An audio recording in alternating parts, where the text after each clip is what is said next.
थोडं थांबा आणि माझी ही एका दगडाच्या आयुष्यावरची कविता शेवटपर्यंत ऐका. एक दगड रोज थोडा मनातल्या मनात रडायचा. एक दगड रोज थोडा मनातल्या मनात रडायचा. मला काही आकारच नाही, स्वतःला म्हणायचा.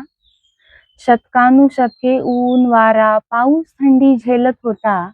इतर शिल्प घडताना पाहत स्वतःचा आकार तोलत होता. छोटे छोटे दगड सुद्धा त्याला बघून हसायचे. छोटे छोटे दगड सुद्धा त्याला बघून हसायचे. अवाढव्य, ओबड-धोबड किती अन काय चिडवायचे. शांत राहून दगड रोज एकच वाट बघायचा. त्याच्यात वेगळं सौंदर्य पाहणारा शिल्पकार शोधायचा. जातं उखळ पाटा बनवू स्वप्न त्याचं साधं होतं. पण संयमाचं फळ त्याचं त्याला सुद्धा माहित नव्हतं. एक दिवस अचानक एक चमत्कार झाला. एक दिवस अचानक एक चमत्कार झाला.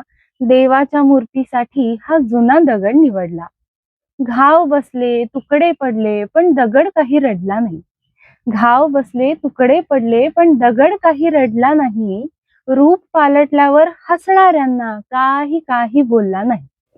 वाजत गाजत मिरवणूक काढत दगड मंदिरात पोहोचला. जणू देवानेच मूर्ती बनवून त्याला आपल्या जागी बसवला.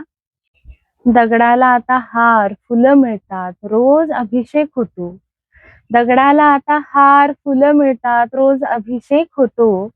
पण सुंदर शिल्प अनुभवण्यासाठी प्रत्येक दगड संयमाने घडतो.